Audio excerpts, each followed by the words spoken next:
Estimados alumnos y alumnas, en esta reunión vamos a entregarles la primera parte de lo que se nos ha encargado sobre patología del tubo digestivo. Como quiera que este es un tema muy amplio, hemos dividido en 4 secciones. Las 3 primeras serán tocadas hoy día y la próxima reunión tendremos la patología de las glándulas anexas. Empecemos por el esófago. Una breve introducción, hablaremos sobre problemas inflamatorios del esófago, los cambios preneoplásicos que se conocen como el esófago de Barrett y después hablaremos un poco sobre los tumores del esófago. El esófago, ustedes conocen también bien la anatomía, es un tubo muscular, hueco, distensible y que se va desde la unión de la faringe hasta la zona gastroesofágica, o sea, hacia el cardias.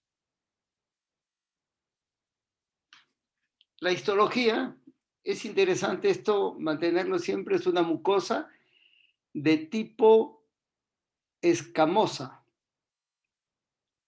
Entonces no es raro de que la patología, especialmente tumoral, a ese nivel también sea de esa característica. Sin embargo, vale remarcar que aquí va a haber un cambio y lo vamos a tratar en extenso cuando hablemos del esófago de Barrett.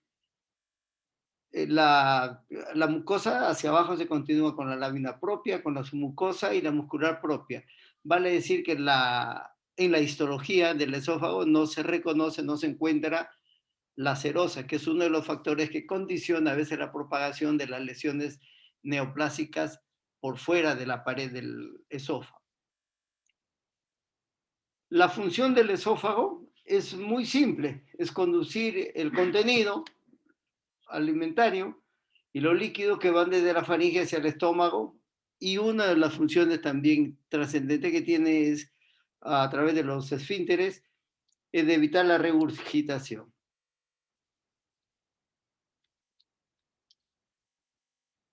La agenesia y otras entidades, como lo vamos a ver ahora, como la atresia, fístulas, etcétera, son anomalías congénitas.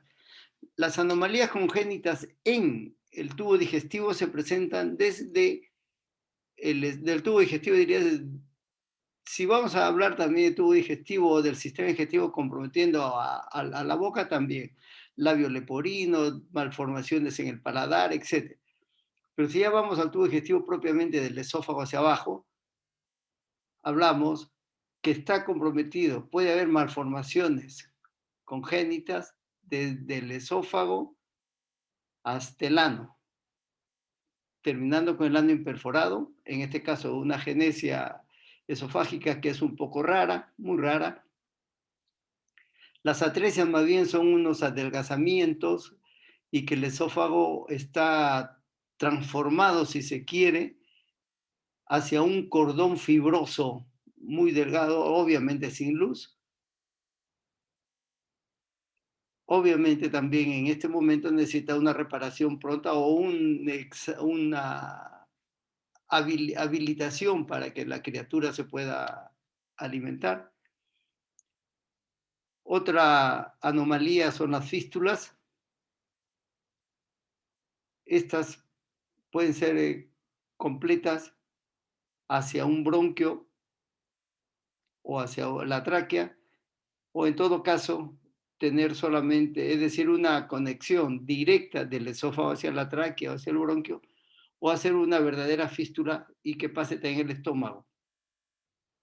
Lógicamente que a estas alturas debemos suponer de que el problema inmediatamente se va a producir porque la criatura va a tener el paso de los alimentos o de los líquidos, del contenido, hacia los bronquios, y una de las manifestaciones justamente son patología o sintomatología de tipo respiratoria. Las estenosis son constricciones no neoplásicas del esófago para dividirlo. Lógicamente, cuando haya una tumoración exofítica proliferante, puede en algún momento producir una obstrucción también, ¿no? Pero a eso no nos referimos, sino a estas son constricciones de tipo no neoplásica que pueden ocurrir o impedir el pasaje normal del contenido a través del esófago. Hay otro tipo de malformaciones, particularmente nosotros no lo hemos visto en muy pocas veces, que son las bandas o anillos, son unas lengüetas, unos repliegues que se producen en la mucosa y que por fortuna no producen mayor alteración, salvo que estos sean muy grandes o muy firmes las lengüetas estas, pero de todas maneras puede estar considerada dentro de las causas de patología a este nivel. Acá tenemos unos ejemplos de las atresias, segmentos ciegos en ambos lados. En otro momento hay una desembocadura que sería completa del esófago, una unión completa hacia la tráquea o hacia los bronquios, provocando lógicamente el drenaje hacia ese órgano.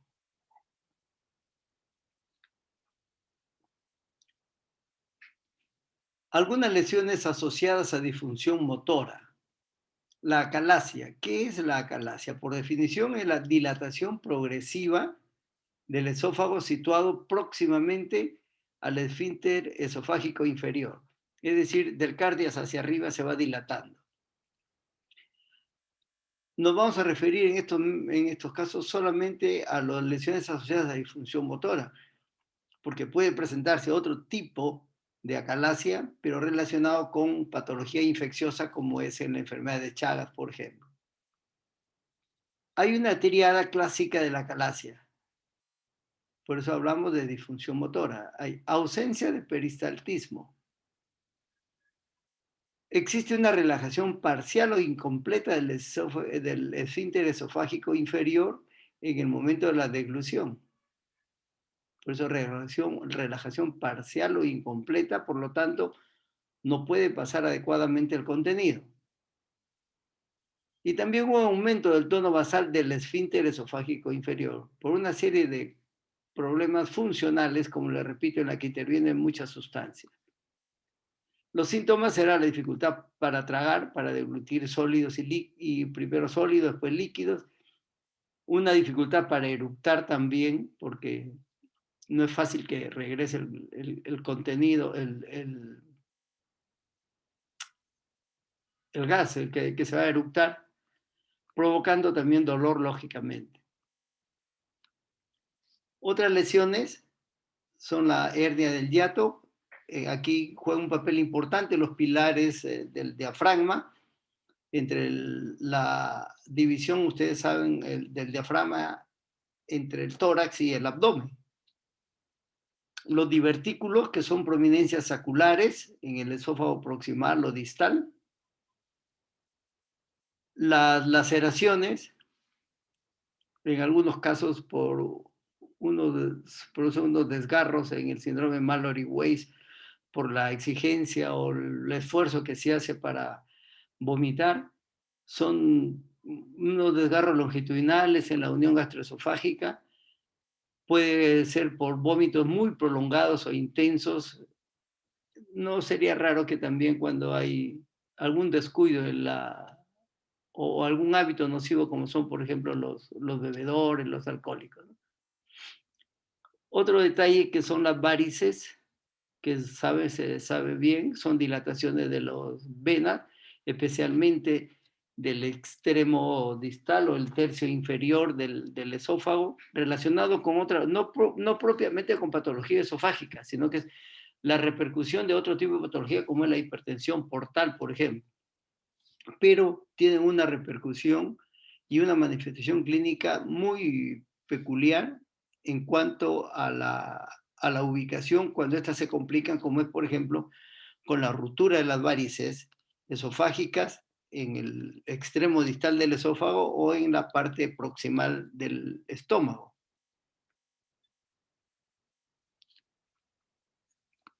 Este es un esquema de la acalasia, verán ustedes. El esfínter esofágico inferior, un poquito contraído si se quiere, y una dilatación anómala. Ahora, esta dilatación osacular puede ser mucho más evidente, más prolongada, más grosera, si se quiere. Ejemplos de hernia hiatal, en este caso por deslizamiento. Aparentemente el orificio por donde pasa el esófago, porque el estómago es propiamente abdominal, es muy dilatado, o es muy grande, o es incompetente de repente los músculos de aquí, entonces diríase como que pasa un buen segmento del fondo gástrico hacia el tórax, o hacia la cavidad torácica a través del canal, lógicamente. Y una hernia hiatal paraesofágica o por rodamiento, se lo conoce así, cuando por un lado nomás pasa o se hernia una parte del fondo gástrico, como lo vemos en el esquema. Esta es una fotografía en donde aquí donde estamos señalando, a pesar de que esta muestra es de cadáver, porque este es un caso de una autopsia, se nota de todas maneras las venas un poco ingurgitadas como cordones rojo negruzcos, o si ya está fijado el órgano negro, rojo intenso, y no uno, sino múltiples. Generalmente son longitudinales, como están viendo ustedes, y se puede extender hacia el tercio proximal del estómago. Cuando, como se ha perdido la presión sanguínea, lógicamente, en el caso de un cadáver, a veces esto no es tan sencillo reconocerlo. Pero cuando ha habido alguna complicación, como en la fotografía anterior, o donde estamos en este momento con el puntero, verán aquí una dilatación de una varice y un foco que aquí está con un coágulo. Lo reconocemos por esta zona negruzca que tiene ahí, porque ya está fijado. Es el coágulo sanguíneo por donde ha estado saliendo la hemorragia. Esto no es una complicación infrecuente en pacientes cirróticos, ¿eh? Nosotros hemos visto desenlaces fatales en una criatura que tenía una cirrosis por una hepatitis hace una de las primeras autopsias que hicimos en el Hospital María Auxiliadora, cuando recién se abrió el hospital. Fue un caso de un niñito de unos 8 o 9 años más o menos que tenía una cirrosis ya de 3 o 4 años de evolución y se murió desgraciadamente desangrado por una varices esofágicas que no se pudieron contener. Las esofagitis. Esofagitis, ya saben ustedes que es un problema inflamatorio. ¿Qué causas tenemos? La principal es la esofagitis por reflujo, o el reflujo gastroesofágico es la principal causa de las esofagitis, diría. Puede ser también en caso de que haya una intubación gástrica prolongada, ¿no? Ingestión de irritantes, alcohol, ácidos, álcalis, ya sea con fines suicidas o accidentales. Hemos visto también alguna oportunidad, necrosis completa del esófago y del estómago por ingesta de ácidos. En algunos casos que tienen una terapia anticancerosa, no solamente en quimioterapia, sino también con radioterapia, y que dicho sea de paso, cuando hay radioterapia a nivel del tórax, del mediastino, es uno de los condicionantes también, uno de los factores que pueden predisponer a la aparición de neoplasias malignas del esófago. Infecciones bacterianas o virosis, infecciones por hongos, no es tampoco infrecuente encontrar en pacientes inmunodeprimidos, especialmente que están tomando algún tipo de medicamentos o estados consuntivos por neoplasias, o inmunodeprimidos de otra índole, candidiasis. Pacientes que sufren de insuficiencia renal también pueden provocar o producir una irritación que se conoce por la esofagitis urémica, la radiación ya la dijimos, y unas enfermedades sistémicas, por ejemplo la epidermolisis bulosa, que es una enfermedad autoinmune en donde el problema principal es el ataque hacia las uniones intercelulares a los desmosomas que unen las células escamosas. La patogenia ya la señalábamos, es la causa principal y más frecuente de la esofagitis es el reflujo. Algunos mecanismos etiológicos implicados. ¿Por qué se produce el reflujo? Disminución de la eficacia de los mecanismos antirreflujo. Presencia de hernia hiatal es fácil de entender. Ustedes tienen hernia hiatal, lógicamente no funciona bien el esfínter y esto puede pasar hacia arriba, ¿no? Especialmente la de por deslizamiento, que el orificio es mayor. Un aumento del contenido gástrico, donde por presión ya máxima que alcance el estómago puede ocasionar reflujo. Y el otro detalle es una reducción en la capacidad reparadora de la mucosa. ¿Por qué? Porque como todo proceso crónico, en este caso la mucosa esofágica, tiene un límite también de defensa, diríase, ¿no? Porque está bien que esté siendo agredida, entonces puede hiperplasearse, puede regenerarse más o menos, pero si la agresión es constante o muy intensa, va a llegar un momento en que estos mecanismos de defensa naturales, normales y óptimos de la mucosa del órgano, en este caso el esófago, van a sucumbir y va a producirse la lesión. ¿Cómo vemos una esofagitis? Si la veo macroscópicamente, supuestamente a través del endoscopio, cuando ustedes ya hagan su parte de gastro seguramente lo van a ver, muy eritematosa, una hiperemia. Lógicamente, donde esté más comprometida, ahí será más fácil observar estos cambios. En la histología, ¿qué cosa es lo que podemos ver? Una especie de hiperplasia del epitelio que puede llegar hasta las papilomatosis. En cuanto, lógicamente, veamos, estamos hablando de histología, es decir, si tenemos la oportunidad de examinar la mucosa o la pared del esófago en estos casos. Porque la papilomatosis, ustedes saben, es un fenómeno que se produce pues, por debajo del epitelio. Entonces tenemos una papilomatosis en más del 75% del espesor, que nos refleja, en el caso del punto de vista histológico, que ha habido una hiperactividad. Ese epitelio está defendiéndose, está replicándose con una velocidad mayor a lo normal. Para que se produzca esto, lógicamente tiene que haber una hiperplasia en la capa basal del epitelio. Y otro detalle es la presencia de eosinófilos en la mucosa o intramucosos con o sin neutrófilos en el epitelio. Son muy evidentes, tanto que cuando uno quiere diagnosticar una esofagitis de reflujo, por ejemplo, lo que más busca son eosinófilos en caso de que fuera una biopsia solamente, más que neutrófilos en el epitelio. Ya lo dijimos, ¿no? La lesión de la mucosa aparece cuando hay exposición prolongada al ácido gástrico. Estamos insistiendo en eso. Y las demás causas de esofagitis presentan sus propias características morfológicas. Por ejemplo, la que se fue a por cáusticos, donde hay erosión, hay quema, hay destrucción, hay necrosis. O la radiación también puede tener algunos cambios muy, muy sugestivos de repente. Algunas veces se ha relacionado o se ha considerado también algunos cambios de tipo viral, ocasionado lógicamente por el papilomavirus, como lo vamos a ver más abajo. La candidiasis, hablando de agentes infecciosos, aquí se ve una mucosa cubierta por membranas blanquecinas, muy frágiles que uno las puede separar fácilmente y las puede reconocer blanco, blanco amarillentas, que puede cubrir inclusive toda la extensión del esófago.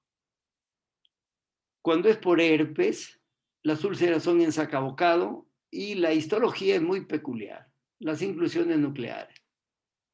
El citomegalovirus, que también hemos tenido oportunidad de verlo en pacientes inmunodeprimidos por alguna razón, las inclusiones de las células en la base de la úlcera o del endotelio, pero uno la reconoce, mejor dicho. La inclusión es diferente de las lesiones por herpes con el citomegalovirus o del papilomavirus. Uno no ve el virus, lo que ve son las consecuencias de la acción viral sobre el núcleo de estas células. Por la irradiación puede producirse atrofia por la agresión constante que sufren, inclusive con poca o nula inflamación. Si hay atrofia, habrá lógicamente un aplanamiento o pérdida de las papilas, y la reacción permanente o la agresión permanente de la irradiación puede condicionar la fibrosis de la mucosa. En las sustancias químicas, si es que esto es el caso, lógicamente hemos dicho necrosis, hemorragia, inflamación de la pared intensa y que a veces no se puede reconocer el tejido realmente porque es una necrosis, como si fuera un material amorfo que es imposible reconocer. Esta imagen, donde estamos con el puntero, estas placas que están viendo ustedes longitudinales, blanquecinas y que se extienden a veces hacia la parte inferior, a la parte superior del estómago, es la candidiasis. Es realmente muy notorio, muy fácil de reconocer macroscópicamente. Dice que en la histología también. Pero son casos extremos de una debilidad muy marcada o de una inmunosupresión muy consistente. En la histología, verán ustedes, aquí está parte del epitelio de acuerdo a la causa condicionante básica que hemos señalado. En el epitelio aquí hay una hiperplasia, hay una actividad, algunos polimorfos nucleares o sinófilos probablemente están entrando a la mucosa, y aquí el infiltrado, muy denso por debajo del epitelio. Sí, aquí miren las placas que se extienden. Vemos la histología.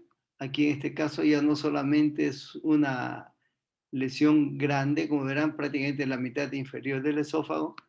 Se ha perdido la mucosa acá. Y en esta zona, donde ya está el despulimiento, ya no es erosión solamente, no, hasta podría ser una úlcera, encontramos en este caso hifas que hacen el diagnóstico de una candidiasis.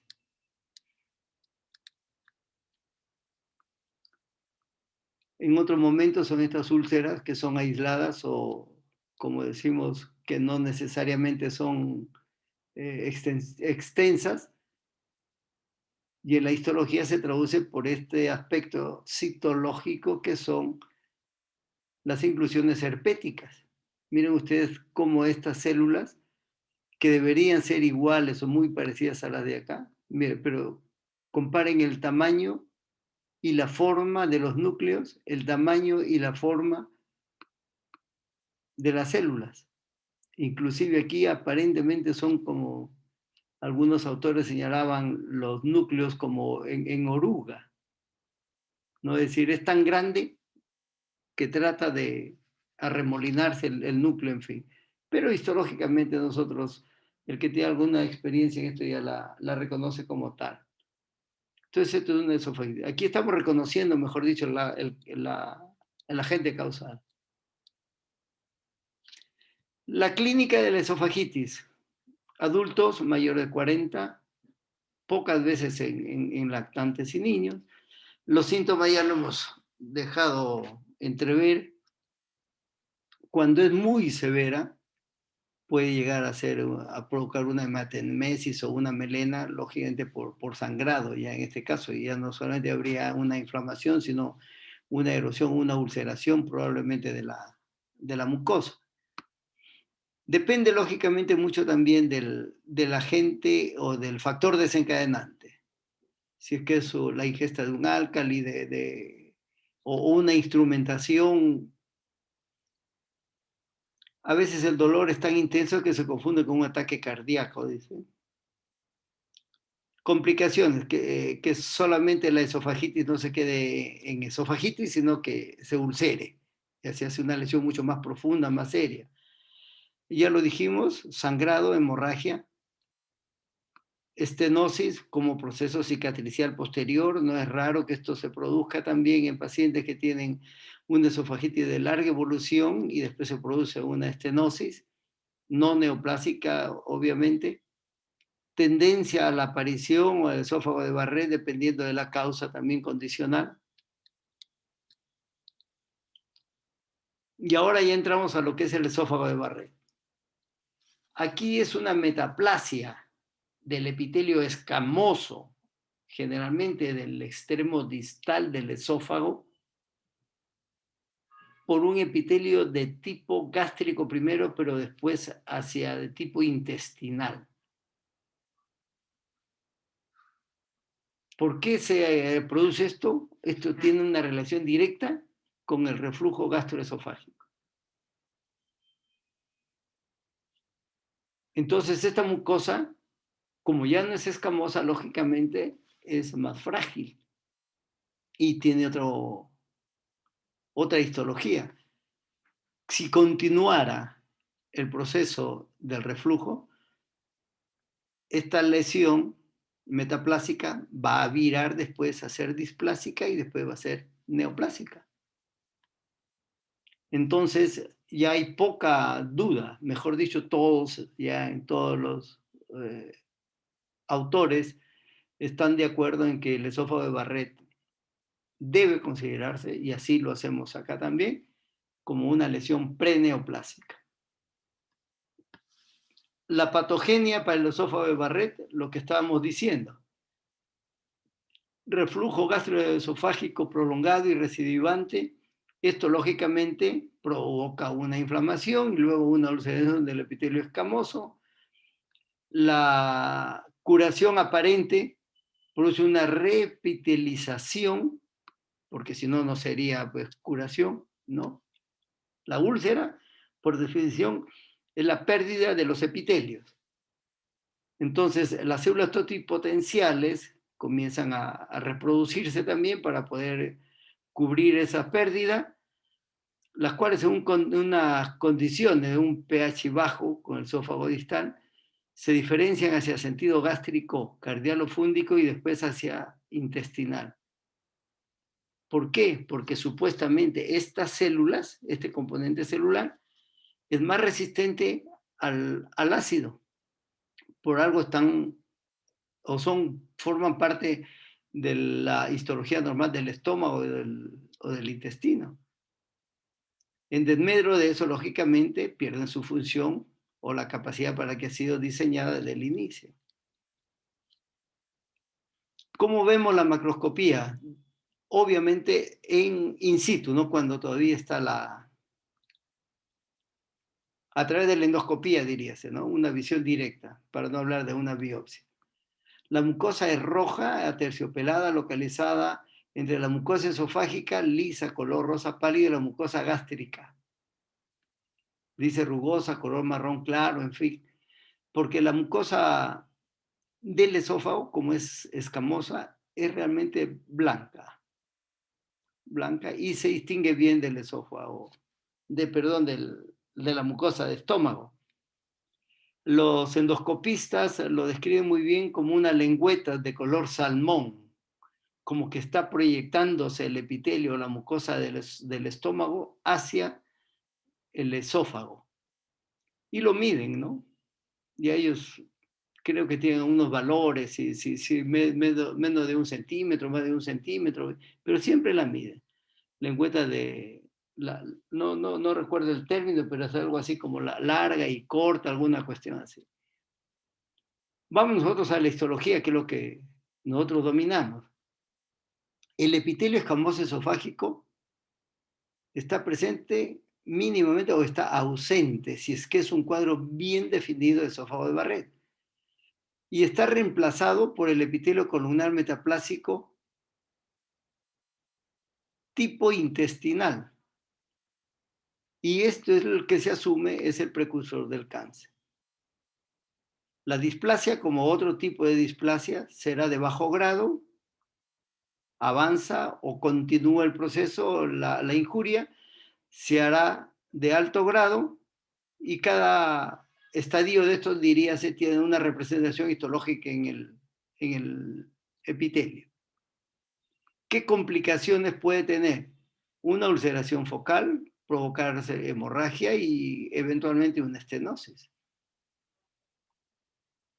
Y esta es la complicación más seria que podría haber. Aparte de una hemorragia que también puede ser muy seria, ¿no? Obviamente. Pero si vamos a efectos indeseables que asustan, la aparición de adenocarcinoma. Miren que se estima con una frecuencia de 30 a 40 veces superior a la población que no tiene barrera. ¿Ok? Entonces es un factor muy importante.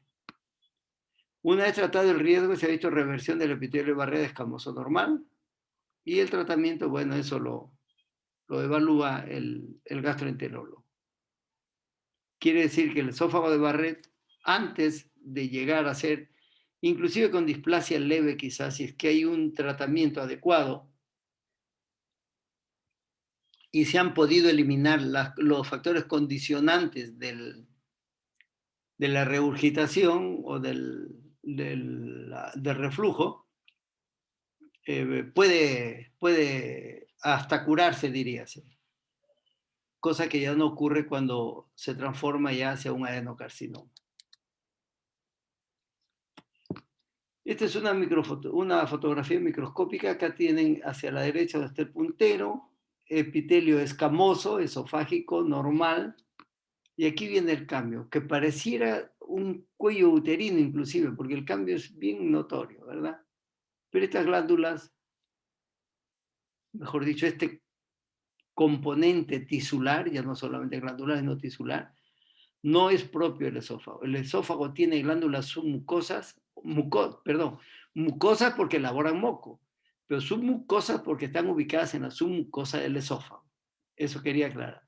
Sin embargo, aquí no, aquí está en la superficie de la mucosa. Y estas glándulas que tienen el aspecto típico de un epitelio intestinal. ¿Cómo las reconocemos? Son células columnares, cilíndricas, no tienen el ribete, pueden tener el ribete en cepillo, muy típica que son de tipo absortiva, y tienen estas células, donde estamos señalando ahora en este momento con el puntero, que son las células caliciformes, o las células goblet cell, que son típicas del intestino. Ahora, el estroma, donde estamos, puede tener infiltrado inflamatorio, que de hecho lo hay. Por algo estamos hablando de una metaplasia. Metaplasia es un fenómeno adaptativo en respuesta a una injuria, y si hay injuria tiene que haber infiltrado inflamatorio. Puede ser leve, moderado o muy intenso, y puede o no tener erosiones hacia la superficie. Pero el hecho es este: presencia de mucosa de tipo intestinal anormal en algunas zonas de la mucosa esofágica. Y estas son las que van a proliferar de manera negativa.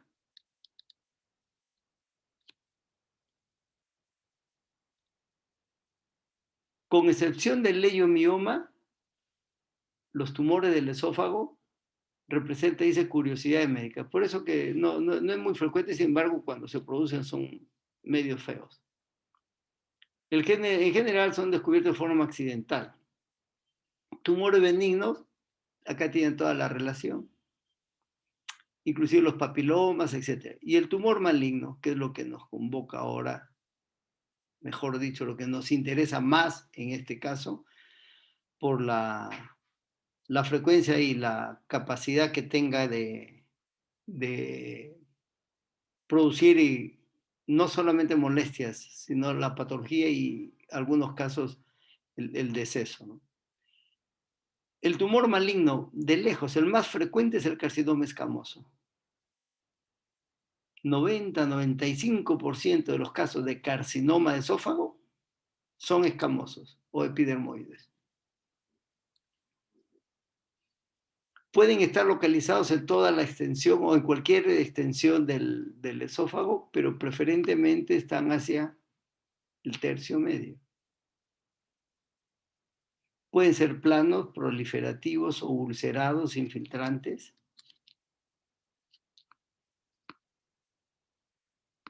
Como acá en esta zona que estamos viendo, una neoplasia que no tiene la mucosa clara. Y aquí las células escamosas muy atípicas, con mitosis anormales y demás.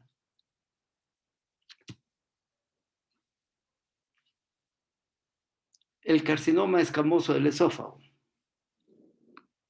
Cualquiera de estos términos es valedero. No precisamente sinónimos, pero son equivalentes, dirías, ¿no? Epidermoide, espinocelular, pavimentoso o escamoso, eso.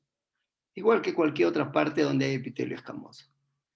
Clínica adultos mayores de 45 años, la frecuencia va variando en el tiempo también.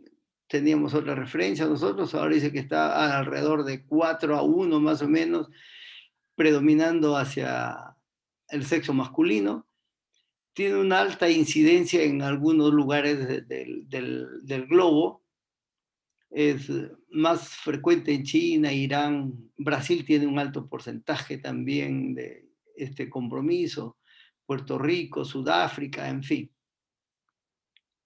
Y curiosamente también se ha visto, a pesar de, miren ustedes que acá tienen una alta incidencia, sin embargo afecta más a afroamericanos que a los blancos. Esta es una referencia lógicamente de los Estados Unidos, pero ellos manejan mejor estas estadísticas. Por lo menos en ellos, esta es una proporción interesante. De 8-1, los descendientes afroamericanos que los blancos en esta zona. La etiología y patogenia, hay dos factores, dietéticos y ambientales implicados sobre la base de una predisposición genética. Como todas las neoplasias ahora ya se acepta que tiene alguna predisposición siempre de origen genético. Aquí juega un papel importantísimo los regímenes dietéticos, como son las costumbres que pueden haber en otras latitudes también, el tipo de ingesta, de preparar los alimentos, cómo conservarlos, algunos nutrientes o algunos alimentos que no los conocemos o que no los tenemos por acá, ellos sí los aprecian mucho. La forma de preparar y de conservar los alimentos también son distintas en los diferentes lugares. Y lógicamente el ambiente, las condiciones a las que uno no puede escapar pues, de acuerdo al territorio donde vive, puede también influenciar en ese sentido. Factores dietéticos, aparte de las costumbres y el estilo de vida que estábamos señalando, déficit de vitamina A, riboflavina, esto por la poca cultura, si se quiere, o poca valoración en cuanto a la elección de los alimentos. Déficit de oligoelementos, contaminación de los alimentos por hongos, por ejemplo, ya sabemos que muchos hongos o algunos hongos tienen un poder carcinogénico, otras son los de alto contenido de nitrito y nitrosamina, la forma de conservar o de preparar algunos carnes especialmente, estilo de vida, consumo de alcohol. Aunque no hay una relación bien establecida sobre la posibilidad o el incremento de padecer o de sufrir de cáncer de esófago, sin embargo, hay el detalle que la mayoría de estos pacientes que tienen el cáncer tienen estos antecedentes. Por eso consideran ahí entre los estilos de vida, el alcohol y el tabaco. Trastorno esofágico, esofagitis de larga evolución, ya lo hemos dicho, y la calasia también porque está predisponiendo, no se olviden, a la permanencia de los alimentos que no deben estar en el esófago mucho tiempo porque es solamente de tránsito, ¿no?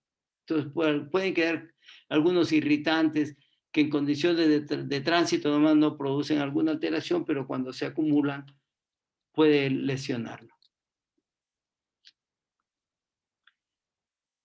Ya lo señalamos, predisposición genética, o depende de la raza, lógicamente, enfermedad celíaca o alguna otra de larga evolución, y una entidad, como señalábamos, la epidermolisis bulosa o ampollosa, que puede también lesionar la mucosa del esófago. En la microscopía, como cualquier otra lesión, tiene que verse primero, mejor dicho, empezar desde el nivel inicial, que es la lesión intraepitelial, o sea, una displasia escamosa. Más o menos diría es el equivalente al carcinoma in situ en cuello uterino o en otra ubicación. Un pequeño engrosamiento grisáceo de la mucosa que obviamente nos va a dar molestias. Por eso es que en estos casos también las lesiones desgraciadamente son encontradas de manera tardía, especialmente si no hay la cultura de hacerse un estudio preventivo en otras latitudes, como en otras latitudes. Después de meses o años se convierten en masas tumorales que pueden tener 3 patrones morfológicos. No son tan cortos, dirías, en los tiempos, como ocurre también en otro tipo de neoplasias, pero de años sí podemos hablar, 3, 4, 5 años de repente. Entonces empieza con una placa pequeña, obviamente sin mayores molestias tal vez, y después se convierte en unas masas tumorales que pueden ser exofíticas, es decir, crecen hacia la luz. Alrededor de un 60% tienen esta manifestación macroscópica. Otras pueden ser planas o infiltrantes en forma difusa que acartonan toda la pared de la mucosa. Y como decíamos, que estas lesiones son infiltrantes cuando ya están avanzadas y como no tienen serosa rápidamente pueden comprometer otras partes del mediastino. Otra forma es se manifiesta a través de una lesión ulcerada. Generalmente en estadios avanzados recién se descubre. En la histología, la mayor parte son bien diferenciados o moderadamente diferenciados. Es decir, no hay mayor dificultad para reconocer que es un carcinoma escamoso. Y el otro detalle que a veces juega en contra del paciente, se hace un autogol, la rica red linfática de la submucosa facilita la extensión del tumor. La evolución. Al comienzo, lógicamente, será insidioso, podrá tener disfagia, puede llegar a la obstrucción. Hemos visto casos que son inclusive por la ubicación, o es muy alto el tumor, o es en el tercio medio y el tumor está muy avanzado, a veces ni siquiera se intenta hacer la resección quirúrgica por el estadio, ¿no? Se habla de una sobrevida de 5 años menor al 20%, dependiendo lógicamente del estadio de la lesión, que puede ser menor si es que muy avanzado, la edad, la raza, el sexo. Este es otro detalle que es interesante y no es tan raro como en otros casos. Recibida local y a distancia es frecuente post cirugía, porque como decíamos no tiene límite el esófago, puede infiltrarse rápidamente en la lesión. Tratamiento, cirugía y radioterapia. Ojo, paliativos. Las metástasis generalmente son a ganglios regionales primero, al hígado, al pulmón y obviamente a cualquier otro lugar de distancia. El adenocarcinoma. Aquí más bien se invierte. Tiene una frecuencia mayor en sujetos de raza blanca, pero también los varones tienen mayor incidencia, en una relación de 7-1 más o menos. Esto tiene su variación lógicamente de acuerdo a la zona geográfica, no solamente nacionales o americanas, sino en el mundo, por una serie de consideraciones que hemos visto también de costumbres y demás. Hacia los años 70, en los Estados Unidos, se representaba aproximadamente un 5% de los cánceres de esófago. Y actualmente está alrededor de un 50%. Entonces, esa variación hay que considerarla siempre y hay que evaluar los casos anteriores, o las estadísticas anteriores, perdón, ¿no? No evaluar, sino más bien actualizarlas de acuerdo a lo que se vaya encontrando ahora. Pueden nacer en la submucosa, es decir, no necesariamente del esófago de Barrett, como hemos señalado, sino de las glándulas mucosas, pero estas son menos frecuentes, más raros, dirías. Los adenocarcinomas que se ven en el tercio distal del esófago son generalmente de tipo gástrico propagado a esófago, es decir, de tumores que han invadido, que se han extendido del fondo gástrico hacia el esófago. Pero el adenocarcinoma que nace en el esófago de Barrett tiene su identidad propia.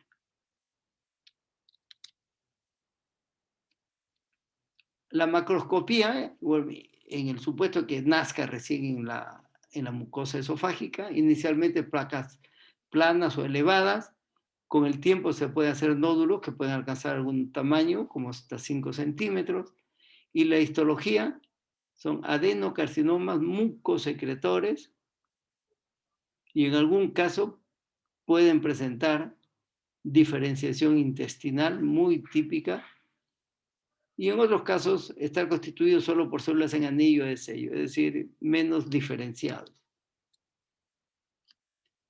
Este es un ejemplo de una neoplasia esofágica, adenocarcinoma. Arriba el epitelio que está indemne. Probablemente haya inflamación, ¿por qué no? Porque al final de cuentas es un cáncer, un adenocarcinoma lo que tenemos acá.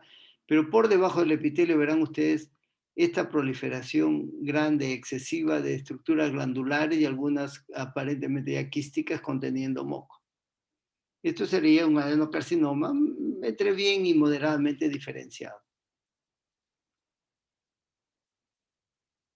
La evolución del adenocarcinoma, generalmente a mayores de 40 años, más frecuente en hombres que mujeres, ya lo dijimos, más frecuente en blancos que en negros, al contrario del carcinoma escamoso. La molestia será, pues, lógicamente, a nivel de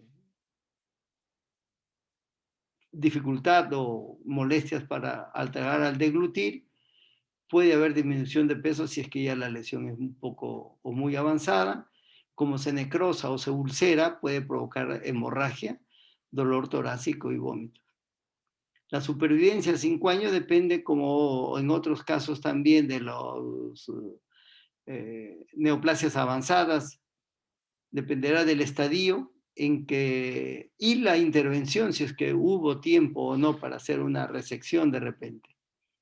Entonces, un 80% de casos que solamente tienen lesión en la mucosa y la submucosa tienen una sobrevida a 5 años, más o menos, como decimos, un 80% en estos estadios. Limitados a mucosa, submucosa, 80% de estos pacientes pasan los 5 años. Caso contrario, dependiendo lógicamente siempre de las condiciones, un 25% solamente llegan cuando son casos avanzados. El resto se ha quedado en el camino. Otros cánceres de esófago son muy raros. Los ponemos aquí. Puede haber también tumores de tipo de músculo liso, raros. Hemos visto muy poquísimas veces. Yo creo que no pasa de 1 o 2 veces solamente que he recibido un tumor, que haya examinado un tumor de esófago que no sea epitelial. Como señalábamos al inicio de esta exposición, cuando empezamos a hablar de neoplasias, el 95% de tumores de esófago son de tipo epitelial. Han sido ustedes muy amables y nos vemos inmediatamente en la siguiente exposición que les vamos a presentar sobre la patología gástrica.